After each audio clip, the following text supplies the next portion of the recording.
Voilà, bonjour à chacun, à chacune. Merci à Étienne Nicole de nous avoir, je dis le nom et prénom pour que je le retienne, et peut-être je ne suis pas le seul, de nous avoir aidé à nous centrer sur un Dieu d'amour. Ta parole nous façonne. C'est pas acquis d'avance, hein. C'est tout un processus. Et nous avons chanté également te célébrer par nos comportements.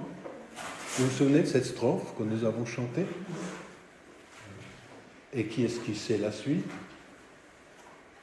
Te célébrer par nos comportements qui soient conformes à ton enseignement.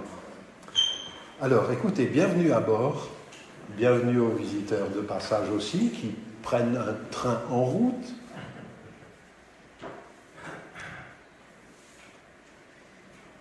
Jouir, avoir, pouvoir, paraître sont les moteurs de tous les humains vivants.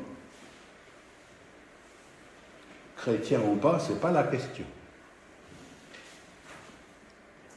Le ressort intérieur, c'est le désir. Sans désir, on ne vit plus. Le désir est nourri par ces 4 grands domaines. Pouvoir, jouir ou avoir du plaisir, si le mot vous choque. Avoir et paraître. J'ai mis un sous-titre, et que vous le sachiez,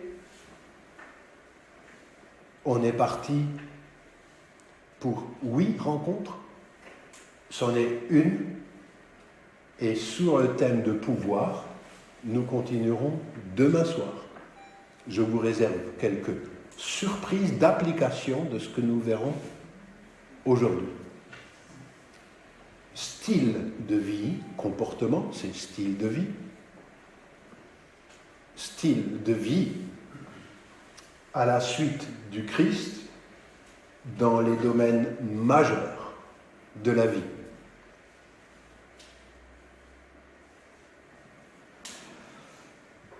J'ai préparé mes notes, vous avez le droit de voir mes notes. Je vous supplie juste de ne pas essayer de tout lire. Je vous dis juste le menu général, prochaine ou en dessous. Le pouvoir, je fais ma première partie aujourd'hui.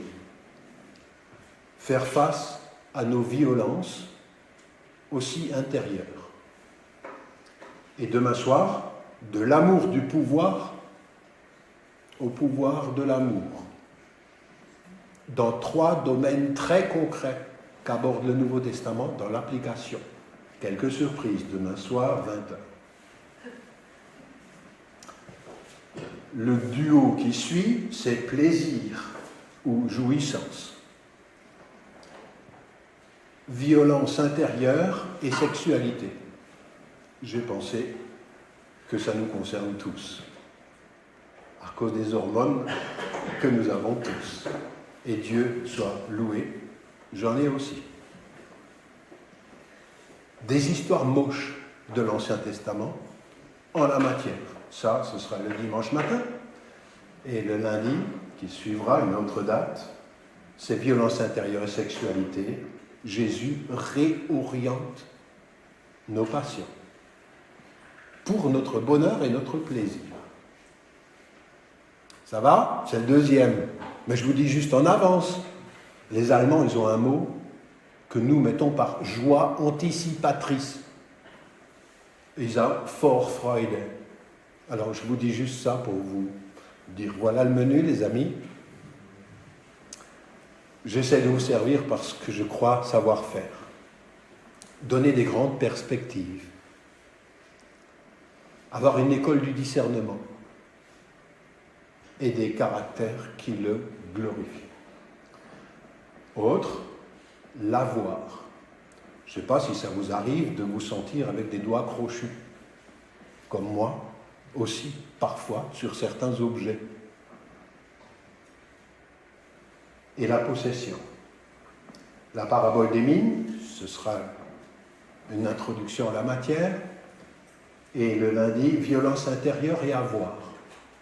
Gérer nos anxiétés, la peur de ne pas avoir assez, c'est ça l'anxiété.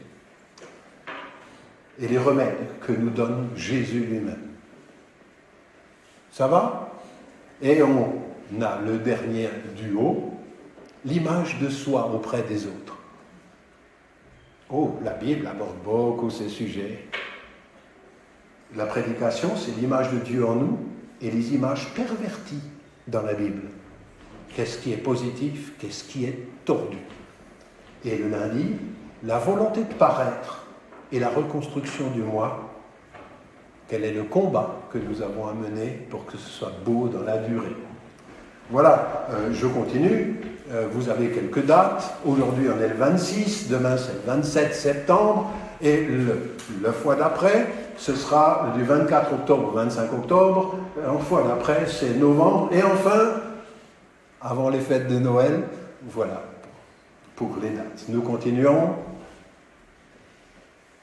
Nous abordons quelque chose qui est de l'ordre du comportement. Comment je me comporte. C'est le caractère fondamental qui s'exprime chez nous tous, et il y a une diversité, et c'est très bien. Il y a une diversité en âge, et c'est très bien.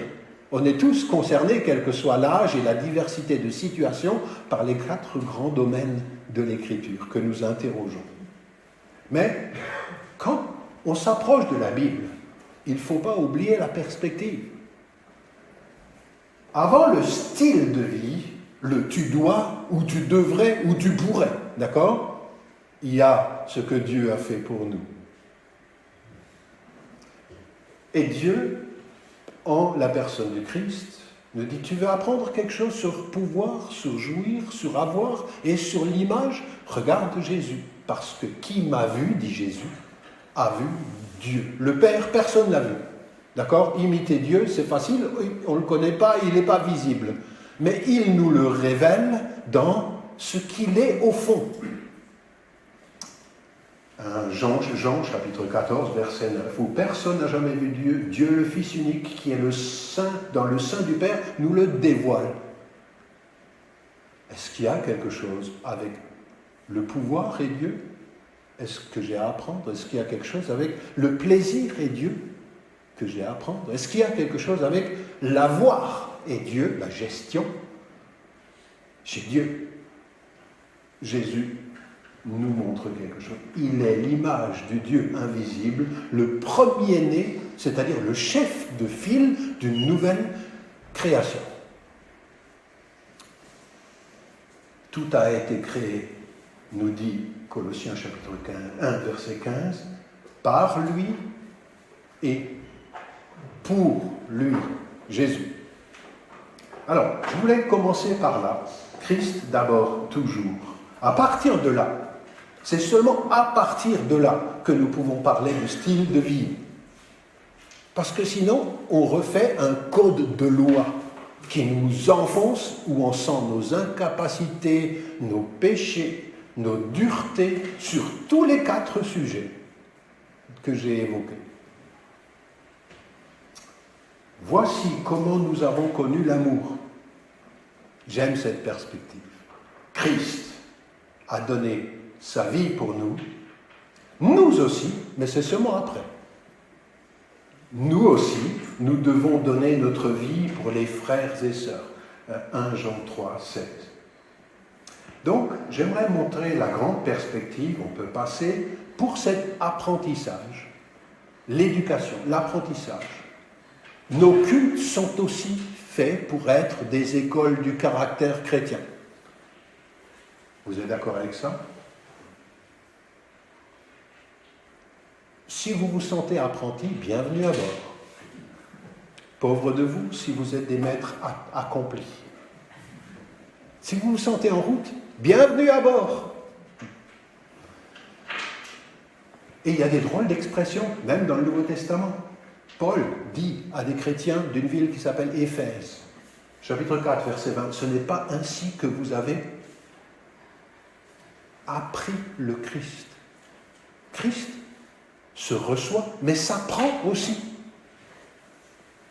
C'est une drôle d'expression, hein? Parce qu'il y a des manières qui sont en harmonie avec ce que nous avons appris du Christ dans les évangiles, et il y en a qui sont en contraste avec ce que nous avons appris du Christ. Pour reprendre un langage compliqué de l'apôtre Paul, généralement, Colossiens 3, vous êtes dépouillés de la vieille nature, du vieil homme ou femme, peu importe, avec ses pratiques. Vous avez vu la pratique, le comportement? Vous êtes dépouillés avec ses pratiques et vous avez revêtir dans le Nouveau Testament et chez Paul, c'est une histoire d'identité. Ce n'est pas une histoire de superficialité.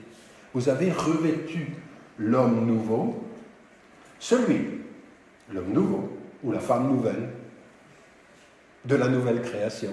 Celui qui, pour accéder à la connaissance, ne cesse, et j'aime cette expression, ne cesse d'être renouvelé à l'image de son Créateur. J'aime ça. C'est jamais fini, le ne cesse d'être renouvelé. À quel âge on a fini de cesser d'être renouvelé? Je regarde les aînés par rapport à moi. Moi aussi, je suis un aîné, ça dépend à quel âge on regarde. Mais on est encore toujours dans l'inachèvement sur tous ces 4 domaines. Alors, apprendre, éducation. Pour l'essentiel, apprendre, c'est désapprendre. Je vais redire ça. Pour l'essentiel, on désapprend quand on est sûr que ce qu'on va apprendre est mieux que ce qu'on a. Donc une fois qu'on est sûr qu'on a mieux à recevoir, on peut désapprendre avec joie et même se repentir avec joie. Je plains ceux qui vont désapprendre sans réapprendre. Vous arrivez à me suivre, c'est pas compliqué, hein. Les mots sont compliqués, mais sinon c'est simple. S'ajuster. Nous ne sommes pas neutres, moi, ni. En fait, on est formaté par notre société, par le modèle de nos parents et par nos duretés intérieures aussi.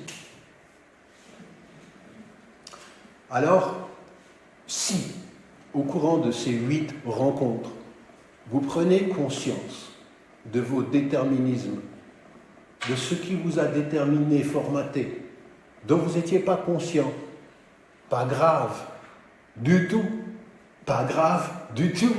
Dieu est amour, il sait de quoi nous sommes faits, il connaît nos pensées profondes, il connaît nos désirs qui sont même pas tous conscients à notre propre esprit. Prendre conscience de nos déterminismes et d'autre part, savoir à quelle source déterminante nous puisons. Nous continuons. Ça, c'est une entrée. Maintenant, le pouvoir. C'est le premier thème. En fait, c'est un mot qui rappelle d'autres mots. Le mot autorité. Autorité, c'est un pouvoir qui est donné par quelqu'un de légitime, pour. Mais sinon, c'est le pouvoir qui nous intéresse. Ça fait drôle, hein? C'est comme si ce n'était pas religieux, ce mot. Et pourtant. Hein, c'est vrai, non? Vous avez prêché souvent sur le pouvoir? On dit, tout pouvoir m'a été donné, ça c'est Jésus. Hein? Mais après, qu'est-ce que ça veut dire? Quand nous disons, Jésus, tout pouvoir t'est donné dans le ciel et sur la terre, allez et faites des disciples, ça veut dire que c'est lui qui reformate quelque chose pour le bien de tous, pour une recréation, pour une création guérie. Alors, il y a une définition, on n'y échappe pas, c'est la règle de la communication. Le pouvoir, c'est la capacité que nous avons tous de faire à quelqu'un ou de faire faire à quelque chose, ordinateur, etc. C'est la capacité de faire faire à quelqu'un ce que vous voulez qu'il fasse. Alors vous dites, ouh, j'ai pas beaucoup de pouvoir. Alors détrompez-vous. Vous pouvez parler ou vous pouvez vous taire. Et les deux sont un pouvoir. Non? Bon, pour les muets, ce n'est pas un problème. Vous pouvez agir comme cela ou autrement, et c'est un pouvoir.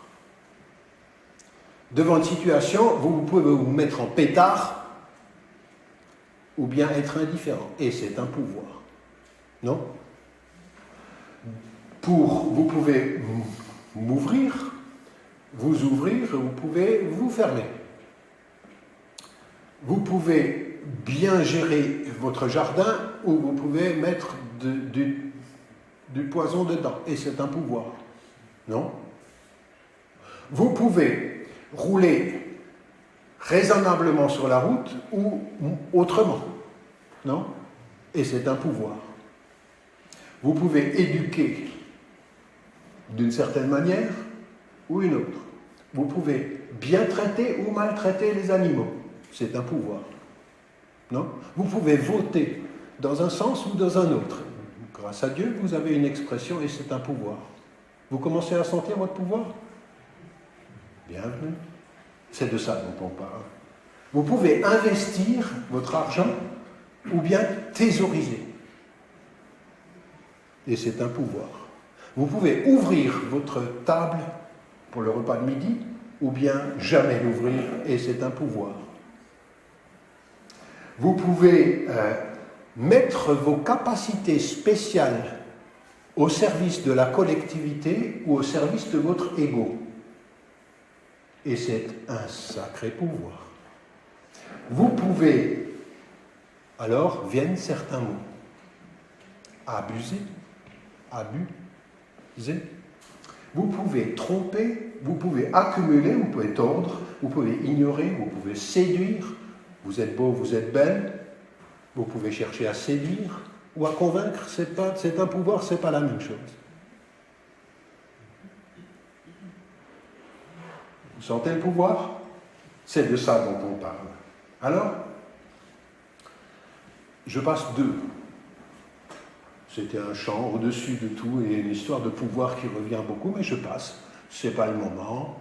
On va arriver à notre affaire. Pour le moment, pédagogiquement, il faut qu'on avance. Vous vous sentez concerné? On avance. On passe. La violence, c'est une manière d'utiliser un pouvoir d'une manière abusive. On appelle ça violence. Le mot violence n'est pas très dans la Bible. Pourtant, quand on remplace dans la Bible le mot iniquité, ça c'est un mot, vous utilisez beaucoup avec vos voisins, le mot iniquité, non? Vous voyez? La violence intérieure, c'est intérieur. Ça ne se voit pas tout de suite. Quand ça commence à se voir, comment ça se voit extérieurement, la violence intérieure? Je vous écoute.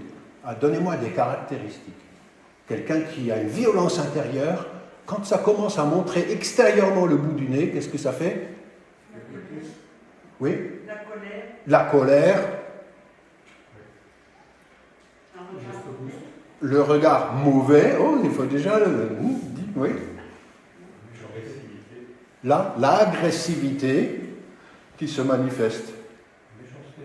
De la méchanceté, mais des mots d'oiseau. Et ce n'est pas juste descriptif. Hein? Ouais. Des mots dévalorisants, c'est juste. Le mépris. On peut même se taire. Je te cause plus. Hein? Non? Les Allemands ont le mot Totschweigen. Pouf. Bon. Violence intérieure, ce sont d'abord des pensées. Vous êtes d'accord? C'est d'abord un sentiment. Même pas toujours des pensées. C'est ma cocotte minute, je ne sais pas pourquoi, mais pouf, ça a de la pression. Qui vise à rabaisser l'autre. On y viendra. Voire même la mort d'une personne perçue comme adverse ou ennemie. C'est d'abord une pensée, un sentiment. C'est d'abord un sentiment, puis des attitudes. Colère, mépris, un geste, une parole. Le mot violence n'est pas utilisé comme tel dans la Bible, mais recoupe l'iniquité. Par exemple, le déluge, le constat terrible dans le livre de la Genèse, chapitre 6, verset 11. La terre était corrompue devant Dieu. Ce n'est pas la biologie de la terre, hein, c'est les humains qui la gèrent. La terre était pleine d'iniquité. Hamas. De violence. Vous voyez la relation entre le pouvoir et la violence. Bon. Laissez-moi vous dire que l'une des choses les plus difficiles à s'avouer chez moi, c'est de pouvoir en parler à temps. Je vais redire ça. Quand je suis en pétard, en colère, ou contrarié, ou vexé, c'est assez proche, hein? Non? Normalement, je ne me mets pas en colère s'il n'y a pas quelque chose d'intérieur. Ou bien, vous vous mettez en colère quand il n'y a rien à l'intérieur? Non, hein? Normalement. En fait, la colère, c'est un sentiment qui n'a pas dit son nom à temps et qui s'extériorise avec un geste et des paroles dévalorisantes. C'est parce que je ne suis pas assez lucide en moi-même sur l'origine des choses. C'est la raison pour laquelle dans nos Bibles, dans nos prières des psaumes, vous avez des psaumes priés de colère. Il y en a. Il faut apprendre à ne pas se présenter qu'avec des sentiments positifs devant le Seigneur. C'est quoi cette foutaise? Excusez. On approche le Seigneur avec comme on est, pour exposer au Seigneur. Seigneur, j'ai envie de les trucider. Mais il vaut mieux que ça s'exprime dans des prières que dans des gestes. C'est pour ça la prière. La prière, c'est pour nous, c'est pas d'abord pour le bon Dieu. Alors, laissez-moi revenir en arrière. La prière, c'est pour nous devant Dieu. On ne séduit pas Dieu quand l'intérieur est ailleurs. C'est comme on est qu'on approche du Seigneur. On ne met pas un masque. Et c'est la raison pour laquelle la prière aide à désamorcer bien des choses qui se passent chez le croyant normal. Je ne dis pas chez le croyant anormal. Chez le croyant normal.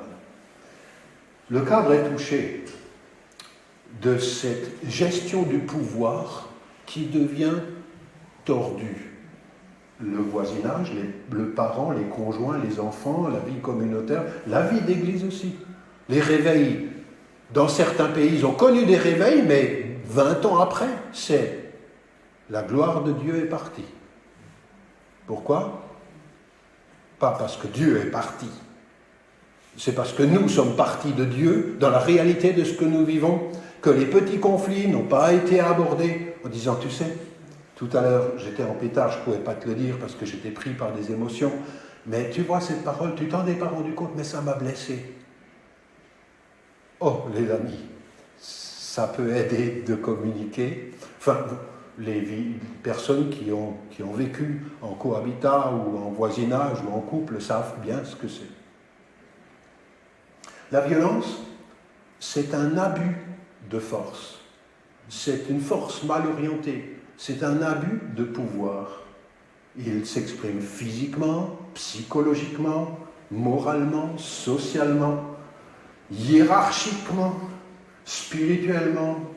Il y a aussi des abus spirituels. Non? Le diable aime beaucoup la religiosité. Il peut même prendre des versets bibliques pour mettre la zizanie. Sans le consentement d'une victime, en l'exploitant autrui, en le rabaissant, nous devenons nous-mêmes des vecteurs de ce pouvoir qui était bon au début, mais qui a été dévoyé. Alors, il y a des mots comme agression, bagarre, jalousie, tension, crime, délit, délinquance, intimidation, mépris, racisme, vandalisme, contrainte. Voilà, pour les mots, on continue. Alors, quand on étudie un thème, je vous donne un truc, pour Jésus, les gens ils viennent, Moïse nous a permis de donner une lettre de divorce, hein. Il faut donc qu'on l'écrive, et ça passe devant les anciens aux portes de la ville. Donc il faut un mobile, hein, c'est pas juste « je divorce, point ». Ouais. Donc nous avons le droit. Jésus dit « au commencement, il n'était pas ainsi. C'est à cause de la dureté de vos cœurs que Moïse a prescrit. Il y a des lois, c'est à cause de la dureté du cœur, c'est pas parce que c'est la volonté de Dieu, c'est parce que toutes les lois humaines françaises aussi, sont faits pour essayer de vivre ensemble dans la réalité de nos abus. Ça ne veut pas dire que ça reflète la loi de Dieu. Et quand Jésus dit, dans Matthieu 19, 8, « Au commencement, il n'en était pas ainsi », c'est intéressant. Quand on réfléchit à un thème, il faut commencer par le commencement. Quel était le projet initial de Dieu en rapport avec pouvoir ? Non ? Si vous plongez tout de suite chez Moïse, vous risquez d'attirer, de ne pas être dans la volonté de Dieu. Et pourtant, c'est dans la Bible. C'est la raison pour laquelle, au commencement, ce qu'on en a fait et ce que Jésus a dit et pratiqué, c'est déterminant chez les chrétiens sur un thème comme celui-là. Ce qui est mis en place par Dieu est promis, en vue de quoi nous passons. Quand nous disons au commencement et avec le pouvoir, on voit que Dieu donne mandat à l'homme et à la femme. Je vais assez rapidement. Il est reflet, ils sont, pardonnez-moi, pas il est, mâle et femelle, Dieu les créa. À son image, il les créa. Mâle et femelle, à l'image de Dieu, reflet de Dieu, que mon comportement soit le reflet, Seigneur, de qui tu es. C'est tout ce qu'on appelle la sanctification. Dans Genèse chapitre 1, versets 26-28, vous voyez, il y a cette image de Dieu et le mandat qui est donné. Cultiver la terre, nommer les espèces, gérer le jardin, et là, il y a soumettez. Le problème, quand nous disons soumettez, c'est chargé négativement, non ? Mais gérer, c'est chargé positivement. C'est pas exploiter à vos fins égoïstes au détriment des autres et de la terre. On revient au thème de l'écologie, c'est pas vrai. Soumettez, ça veut dire gérer d'une manière responsable. C'est ce mandat général qui nous est donné ainsi à tous les autres humains. La communion avec Dieu et avec l'autre, à l'image de Dieu, c'est le mandat que nous avons. Et c'est dans ces grands domaines que le pouvoir nous est donné. Faites ceci, le pouvoir est délégué aux humains par Dieu lui-même, mais pas de n'importe quelle manière. Mais on voit dans Genèse chapitre 3, verset 5, que toutes ces choses peuvent se pervertir. Vous serez comme des dieux, une illusion, une autonomie, soyez autonome, propose le symbole du serpent. Il rentre dans cette logique et l'une des conséquences, c'est que les grossesses sont pénibles, nous dit la Bible, et le mâle va dominer, c'est-à-dire sera ton maître, littéralement, par rapport à l'épouse. Ça veut dire quoi ? Que ce qui était connivence, que ce qui était accord tacite, devient une histoire de esclave et maître. L'abus de la force amène de la corruption dans le social et les cellules les plus basiques du social, dans le rapport homme-femme. Le caractère autoritaire vient, exigeant, susceptible. Or, nous sommes faits pour la bienveillance et la communion dans la gestion du mandat qui nous est donné. Que vous sachiez juste qu'il y a un problème. Les réformés, les luthériens disent que le pouvoir de contrainte de la police vient avant la chute. Et les anabaptistes et les pacifiques disent non, non, le pouvoir de contrainte des corps et des consciences vient après la chute. Je vous laisse ça, c'est juste pour que l'on réfléchisse. C'est pas clair dans l'écriture. Alors, le drame d'Adam et Ève, nous l'avons dit, des conséquences funestes, vers lui ton désir et lui deviendra ton maître. Genèse 3,16, m'y dominera. Ça a terni le rapport homme-femme et rompu l'équilibre d'une attitude d'interdépendance, de complémentarité bienveillante et d'égalité, mais la méfiance s'est installée. Elle est profondément installée. La deuxième chose qui vient, et vous verrez, je ne fais pas toute la Bible avec ça, regardez, au sujet du pouvoir, c'est une image, le premier lieu de la résistance, c'est à l'abus du pouvoir, c'est en soi. Et ça, c'est pas seulement chez Jésus, c'est déjà dans l'Ancien Testament. Vous savez, quand il y a eu cette sorte de jalousie difficile à expliquer, de Caïn par rapport à Abel. Oui, et c'est en rapport avec le culte. Hein. À Caïn, Dieu dit, pourquoi t'irrites-tu? Colère, d'accord? Pourquoi? C'était une très bonne question. Quand ma femme me demande, quand je suis en colère, pourquoi? Il faut pas demander tout de suite. Mais si elle attend un petit peu et qu'elle est un peu patiente avec moi, ça doit arriver, hein, ça aide la patience, je peux prendre conscience du pourquoi. En fait, la colère est très souvent une question qui n'a pas été posée à temps et qui vient comme une bombe un petit peu plus tard. Pourquoi, dit Dieu, t'irrites-tu? Et il continue, Genèse 4, 7, si tu n'agis pas bien, c'est-à-dire si ton comportement est mal géré, le péché, c'est ce qui déplaît à Dieu dans le comportement. Et maintenant, il y a un langage de fauve. Tapis à ta porte. Tapis, c'est prêt à sauter dessus, hein, quand tu sors. Tapis à ta porte, te désire, c'est plus toi qui désires, c'est le péché qui te domine, c'est l'histoire de domination. Tapis à ta porte, te désire, mais toi, domine-le. Je trouve ça extraordinaire, excusez, c'est fort comme tout. Dieu fait de la thérapie pour prévenir le meurtre. La thérapie. Genèse 4, 7. Alors le principe de la responsabilité se trouve ici. Qu'as-tu fait de ton frère Abel? Dieu demande compte du rapport. Dieu, ce n'est pas le Dieu de l'individualisme. Moi et mon Dieu, moi et mon Dieu, moi et mon Dieu, pourvu que je passe bien dans ces papiers. Non. Ce Dieu-là, c'est le Créateur. Et la première des choses cultuellement qui se passe, quand je me présente devant lui, c'est qu'il me demande « Qu'as-tu fait de ton frère, de ta sœur ?» C'est la raison pour laquelle un culte à l'honneur de ce Seigneur-là ne se fait que le mieux possible réconcilié. Je dis le mieux possible, je ne suis pas à côté des réalités. Vous arrivez à comprendre?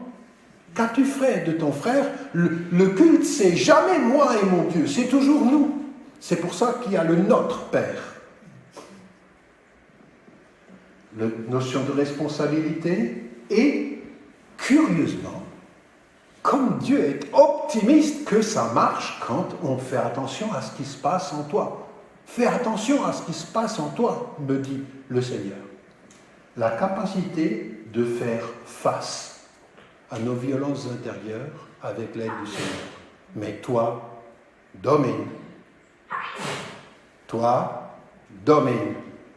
Toi, domine sur lui. Tu n'es pas impuissant.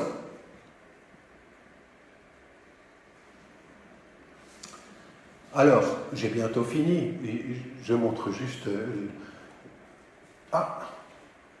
n'ai pas montré ça. Bon. Mes excuses. Alors, voici le passage de Genèse 4, 7, responsabilité, capacité de faire face. Et c'est ainsi que continue la litanie des abus de violence. On peut continuer. La litanie des abus de violence dans la Bible. Enoch, fils de Caïn, le meurtrier.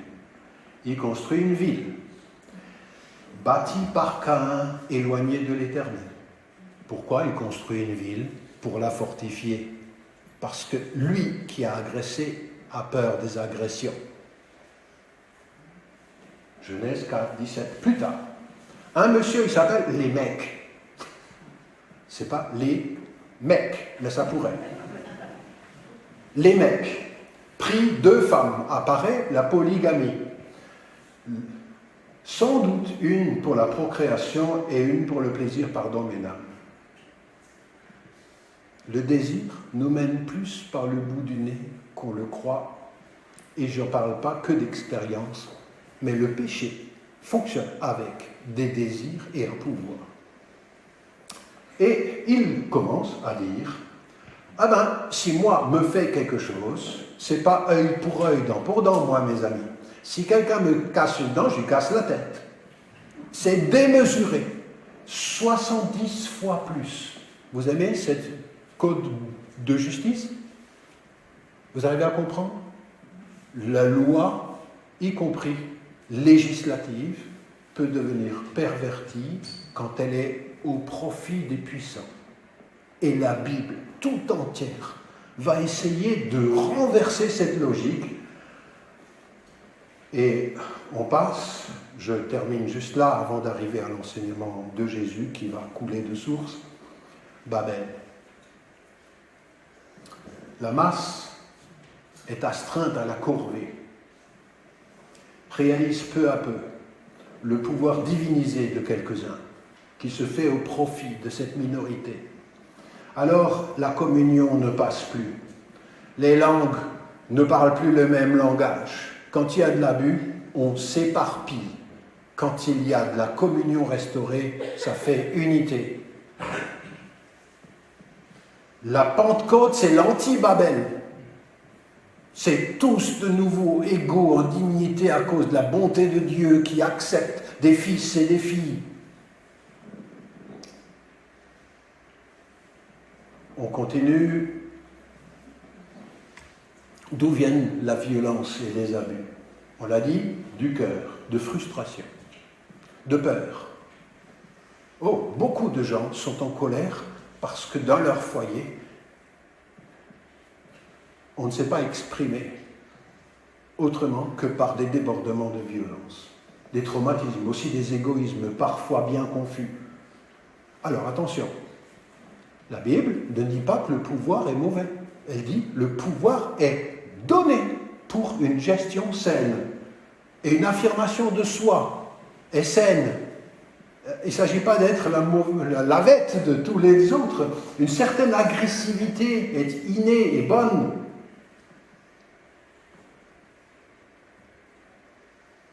Mais la violence est souvent apprise par imitation ou par le non-apprentissage de comportements adéquats. On nous appelle d'être adultes en amour, de souhaiter le shalom à tout le monde, dit Jésus. Pas juste à mes copains. Pas juste à mes copains, ça les païens le font aussi, à mes copains. Mais à tout le monde. Tous. De l'intérieur, c'est ça qu'on retient. Et Jésus et les apôtres les ont abordés, cette dimension intérieure. Dans Matthieu 5, et nous en ferons la lecture, avec Jésus, il y a des lieux d'apprentissage et d'entraînement nécessaires. Et revoir la place donnée à l'autre. Je passe, et on arrive à Matthieu 5. On peut passer 2. Matthieu 5, là, oui, en bas. On peut remonter. Remonter, non, dans l'autre sens. Matthieu 5, versets 21 et 26. Maintenant, vous allez comprendre. L'enseignement de Jésus, c'est plus bas, donc on peut remonter tout ça. Voilà, très bien. C'est là. On peut continuer à monter. Jésus dit, vous avez appris, tu ne tueras pas.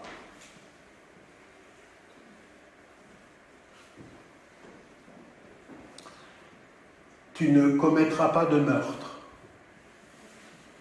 Celui qui commettra un meurtre en répondra au tribunal. Jusqu'à là, il n'y a rien de savant, hein. Même encore en France, c'est vrai. Oui. Maintenant, Jésus dit, attention, il y a d'autres manières de tuer. Et moi, je vous le dis, quiconque se met en colère, la colère entretenue, parce qu'il y a 2 mots en grec pour colère, ici c'est une colère entretenue. C'est une colère que je laisse installer. Quiconque se met en colère entretenue contre son frère en répondra à la même instance, tribunal. Vous y êtes? Celui qui dira à son frère, tête de mouton, imbécile, lui, écoutez, ce n'est pas la même instance. C'est le tribunal de la capitale, le Sanhédrin. Alors, vous vous rendez compte? Si on tue, c'est le tribunal. Si je me mets en colère entretenue, c'est le tribunal. Si je lui dis une insulte, c'est l'instance supérieure. Je ne sais pas si vous êtes d'accord avec ça. C'est un peu l'inverse normalement. Hein. Une insulte, c'est moins grave, non? Et après, il dit, celui qui dira à son frère, imbécile sera justiciable du Sanhédrin, celui qui dira fou, c'est normalement en grec une moindre insulte encore, sera passible de la géhenne de feu. Alors, que fait Jésus? Il fait l'inverse de ce que la raison justiciable nous permet d'aller, non? Autrement dit, ici, vous avez quelque chose d'exprès pour dire « fais vraiment attention à ce qui se passe en toi ». L'insulte, le rabaissement de l'autre est quelque chose qui regarde vraiment le Seigneur de très près. Fais attention à ce qui se passe en toi.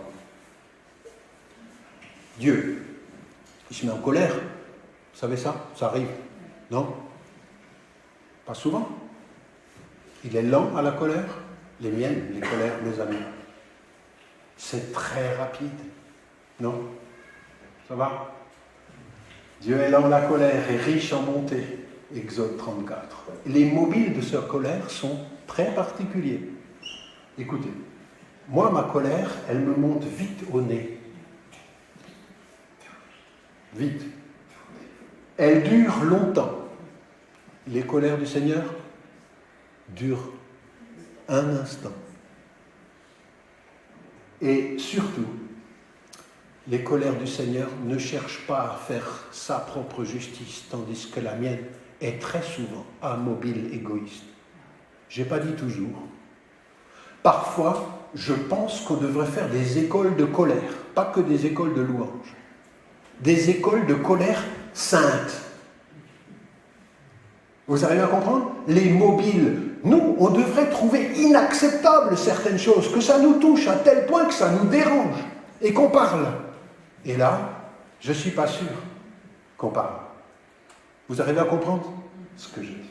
Alors, on lit la suite, et puis on arrive vers une première conclusion, et puis le culte, il passe chez vous trop vite. Matthieu 5, 21, 26, nous continuerons demain sur les 3 domaines d'application. Regardez, pour Jésus, contrairement à ce qui m'a formaté moi dans l'hédonisme, c'est-à-dire la passion pour ce qui me sert moi d'abord, l'hédonisme. Pour Jésus, l'hédonisme, c'est ma passion pour ce qui sert le collectif. Je le redis, ma passion pour ce qui sert le collectif demande que je guérisse, moi, de mon individualisme, qu'il y ait une sorte de décentrement, pas total, mais un décentrement pour que le collectif, j'en fasse ma chose. Quand donc tu vas présenter ton offrande à l'autel, l'autel, il y en a où? Où il y a un autel pour les Juifs? Un seul. Au temple de Jérusalem. D'accord? Un. Quand donc tu viens faire ton pèlerinage trisannuel et que tu viens faire ton truc religieux, louange et compagnie, hein, et cantique. Si, là, oui, ça arrive dans nos cerveaux, tu te souviens? Oui, parce qu'on est devant qui? Le maître de tout le monde, le créateur. Si, là, tu te souviens, c'est extraordinaire. Vous savez, moi, dans un culte, quand je loue le Seigneur, il y a quantité de choses qui se mettent à la lumière, non? C'est la fonction de l'adoration. Honorer Dieu et retrouver notre juste place de créature et pas de petit créateur. Si là, tu te souviens, écoutez, c'est pas que ton frère, que t'en as contre ton frère, vous avez vu? Ça, je me souviens tout de suite. Je peux même pas faire d'effort de mémorisation. Si j'en ai gros contre quelqu'un, c'est constamment présent. Mais si là, tu te souviens qu'il en a contre toi.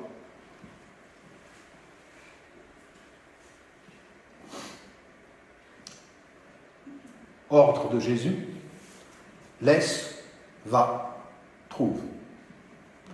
Laisse ton cantique, ton offrande, ton truc le plus religieux que tu peux dire, devant l'autel, laisse pas dans ta poche, devant l'autel, va d'abord, d'abord c'est typique de Jésus. Il fait le grand ménage dans les priorités. Va d'abord te réconcilier. Te réconcilier, ça ne veut pas dire qu'on est d'accord. Surtout, le mot réconcilier, ça veut dire qu'on n'en a plus contre l'autre quand c'est abouti. Mais il faut être deux pour se réconcilier, vous savez. Je ne peux pas dire je me réconcilie avec toi et puis l'autre il est en pétard. Ça veut dire qu'on est d'accord de ne plus s'agresser et d'accepter de faire un cheminement de nouveau de respect du prochain. Je parle même pas d'amour encore. C'est ça, réconcilier. Va d'abord te réconcilier avec ton frère, viens alors présenter ton offrande. Mets-toi vite d'accord avec ton adversaire tant que tu es en chemin avec lui. Je m'arrête ici et puis j'ai 2-3 choses. Je retiens, dans conclusion, l'urgence de faire attention de ce qui se passe en l'autre. Priorité à une démarche où l'autre a une bonne place. Va trouver et c'est tout de suite. C'est pas avant qu'il meure. Et qu'est-ce qu'on fait quand on va trouver? On va s'expliquer. Et la phrase que je vous propose, c'est « Est-ce qu'il y a quelque chose entre toi et moi? J'aimerais retrouver ton amitié. » Mais au moins vous posez la question. Vous ne pouvez pas venir en disant « Tu en as quelque chose contre moi ?» Retrouvez le frère et le sœur parce que ça fait partie du culte. Ça veut dire que c'est la personne qui n'est pas en colère qui prend l'initiative. Toi, s'il en a contre toi, c'est lui qui est en colère. Non? Prends l'initiative. Toi, parce que tu seras plus calme. Et il va être désarçonné à l'idée que tu vas le trouver pour dire « Est-ce qu'il y a quelque chose entre toi et moi ?» J'aimerais retrouver ton amitié. Je termine là-dessus. Comment on sait qu'il en a contre toi? Il m'égratine, il m'évite, il dit du mal de moi, il change de trottoir. Mais je ne suis pas sûr. Mais au moins, on s'exprime. Alors, voici pour l'école du pouvoir par rapport à la violence intérieure, je prie le Seigneur que dans ces balances qui ont lieu dans nos cœurs, où il y a « s'il me rabaisse, je le rabaisse », vous savez, la balance. S'il me rabaisse, moi je le rabaisse. Que cette balance-là soit guérie. Et qu'on apprenne à se situer comme Dieu l'a fait, alors que nous étions encore ses ennemis. Christ est mort pour nous. Que le Seigneur fasse de nous, ses fils et ses filles, qui soyons reflets de l'amour qu'il a pour nous. Je vous invite à la prière. Et pour cela, je vous invite à prier l'école des apprentis, le Notre Père. Je vous invite à vous lever.